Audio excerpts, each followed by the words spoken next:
So I was sitting there ready to animate, and I was like, and going through all the things. They're all recorded, and thinking, crap. And the other problem that we had is the spoofing the Apple ads kind of started getting old, Yeah, because everyone was doing it. which was also going against us. So, yeah. Yeah, we ultimately dropped the project, but I don't really regret doing the project. I did learn a lot from it. I got better at modeling. When I finally started taking sculpture classes, because all a computer model is a 3D, it's a digital sculpture. Mm-hmm. And I went in that sculpture class. The very first sculpture I ever did with clay, all it was a different medium. I nailed it on my first try, and I had never touched clay before. By the way, just one thing I want to add: even though we did scrap that project, the Fox model and rig that Adam created was actually used for Shane's BFA project. Yeah, it was. I animated him walking across the set, and the other thing about that model or that walk cycle is because I later went and I actually got real animation training from Animation Mentor. And I'll also point out that I'm under no delusion that simply graduating from a school, no matter how good it was at the school, makes me as good as a professional animator. It's been doing this for 20 years. However, I am still professionally trained now, and that does make a big difference. And so I look at that animation that I did, and I can recognize with more trained eyes that well, you can tell that I was a newbie. But for a newbie, it wasn't too bad, and it definitely worked for his project. So yeah, that fox did actually get some use out of it. It was the fox and the grapes. Yeah, the Fox and the grapes. He was originally meant to be Firefox, and he became the fox and the grapes. Yeah, for the Aesop's Fables BFA that Shane did, which was awesome. Holy crap! Oh yeah, that looked really good. So yeah, it wasn't a complete loss. But even if that didn't happen, I don't consider that a waste at all. I learned so much from it. I really enjoyed working on it. Yeah, and we have so many ideas, like so many story ideas that just get dropped, game designs that get dropped, and it's just an endless pile of dumped projects behind us. But you know what? We got better with every project, and we got feedback on every project. I know what did I screw up on that one, and how could I fix it on this one. Mm-hmm. It's just an endless, torrent of getting better. Yeah. Use everything to your advantage. Use the whole buffalo. Yeah. And I think that's another lesson. And they say, the not give up thing, but just so you have like what this means in perspective. Again, so many failed projects of ours or projects that we just kind of dumped. That is perfectly fine. It is absolutely perfectly fine to be like, yeah this project isn't going to work, and you just leave it alone. That's not lost time because you are learning. And then sooner or later, cross our fingers because we're still going to hit this point soon, we hope, you release something that just blows people away, and then that launches your career. And you know what the nice thing is, and I may negate this by saying this right now, but are you tempting fate? I'm I may be tempting, but if we do, I'm going to say if, okay? I'm going to say it as an uncertainty because, anyway. But when we do release, or if and when we do release something that turns out to be good, and that's the first impression people have of us, they don't see how much work it took to get that, or how many times we fell on our butt, but we got back up and kept trying. Yeah. And the other thing that I think really improves your chances is recognizing that there's room for improvement. Yeah. I'm not perfect. I'm not the best animator in the world. I'm not. Look at how much better than me the people are that train me. Good word. I don't hold a candle to them. Mm-hmm. I did pretty well compared to other students, but even then there were students better than me. I wasn't the biggest fish in the pond by a long shot. Yeah, well, I mean, you're going to class with people who actually worked at, who actually were working at Blue Sky or DreamWorks or. Oh yeah, I had classmates that were already in studios. They just wanted to get better. They wanted, they also wanted to have a animation mentor on their resume. Yeah. Which are both worthy goals, I guess. Mm-hmm. You know, I've been one of those guys. There was a guy who worked for Bungie, and he would, you know, it would be 5 minutes before it's time to turn in our assignment. They're due Sunday at noon, California time, and I would be working on this thing. I would go like 48 hours of no sleep after having worked on it all week, and I'm just uploading stuff every couple hours to get more feedback. I'm requesting stuff from instructors, and this guy, 5 minutes before it's due, he'd fart out a animation that he'd been working on for the last 2 hours, and he'd kick everybody's butt. and I'm thinking, why are you taking that? Well, granted, I mean, he said, and this is something I totally agree with. Why'd I even ask him that question?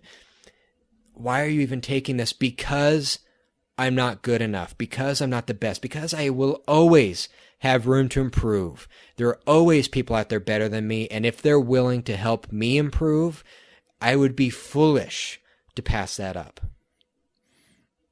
Yeah, and I think stuff like just that that mentality, I think, really defines what we are as a studio. Because Adam and I met because I taught Blender workshops. You know, but we stuck around because we both kind of had that mentality, and we both were passionate about a lot of the same things. Yeah, but this whole idea of, you know, just wanting to be helpful and helping people improve, and knowing that, you know, we are not that hot. You know, we're not the best. We're so. Hey, he thinks I'm good enough to ask me a question. Yay! You know, and yeah, it's just constant improving, and hopefully getting something done, which is another lesson of scope, which we'll get into when we start talking about Hackberry Hollow. Oh yeah, it was all the scope creep. But you know, even with Hackberry Hollow, not everybody's gonna love it. I know that. I hope a lot of people do. Yeah. And I put a lot of work into it. I got a lot of feedback, but you know, everybody's different. Everybody has different tastes. So yeah, I recognize that. And not all feedback is going to be useful because again, people have different tastes, and a lot of the feedback may be based on taste. But I think that all feedback that I get, even stuff that's really subjective and based on taste, is still relevant because I can still learn from that. And I can still say, okay, this is something in here that person didn't like. So, is this something that I can use to make my next story better? And really, I mean, once Hackberry Hollow's out, since we're doing the whole script in advance, if you give us feedback halfway through, we're probably not going to ever be in a position where we can just go in there and make these big changes just because we're going to be following a script. But what we will do is we'll look at that feedback, and in our next story, we're going to go, okay, how can we apply this? How can we make this better? Or put it back in the memory banks and not make the same mistake twice. Okay, I recognize that I screwed up on that. Let's not make the same mistake again. Let's make this one better than the last one. That's our benchmark. That's the thing to beat. And that experience from the last one will help us get there. Yeah, absolutely. So one thing, you know, just I'm going to be wrapping up my kind of origin story behind this really quick, but while I was still doing my BFA project, which you can check out at my Vimeo channel, it's the Touch the Table project. Very awesome, by the way. Yeah, I really like that. Yeah, so it was the thing that I really liked about graphic design, and I think it's the reason why I didn't decide to change my major to illustration, because honestly, the first graphic design, the first class that I took for graphic design was, oh, by the way, this is kind of interesting tidbit. Because the way BYU Idaho works is they have a 3-track system. And once you get on a track, it's like really impossible. And what I mean by a track is it's not really semesters, it's really trimesters. You have was a fall, winter, and then summer semesters. Yeah, you take classes during 2 of the 3 tracks, and then everybody's staggered so that the school has a full class of students going on year round, and each track is equal length, including the summer one. Yeah. So if you're taking classes during the summertime, your semester or trimester is every bit as long as the winter or fall. Yeah, so basically it's a really effective way for the college to just have a constant student body in there.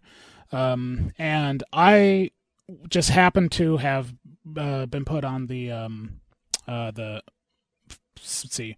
Okay, winter was my off track. And so you'd have been summer fall. Yeah, so I was summer fall, and I was like, oh, that's fine because I said music. So like, oh, okay, let's put you on the summer fall track. But then I wanted to switch majors, and the art classes were only available for people who were in the fall winter, or I guess winter summer. Not the track I was on, because there were some classes that were required that were only offered during the winter. So I had to go to the dean of the art department, have him, get me so I can get an exception so that I could essentially be taking classes full time, in the winter. So I was off track once for one winter.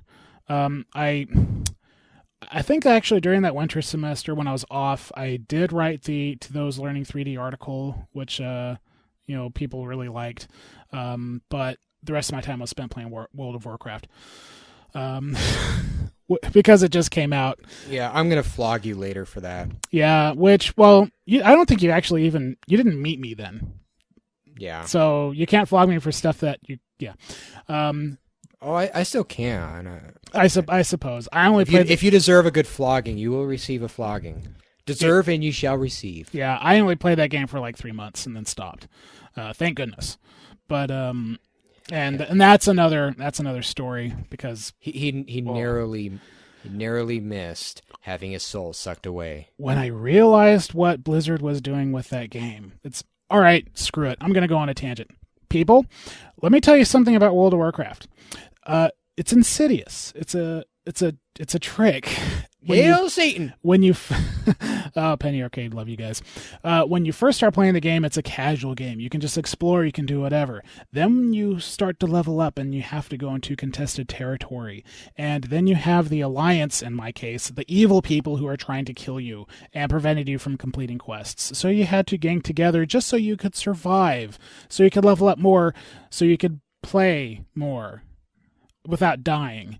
And then when you get to a certain level where you had to start doing raids, and I saw this happen to friends around me who would play the game a lot more than I could, who started joining guilds like the Lancelot Guild, it ended up becoming something that was originally casual to then survival to a commitment.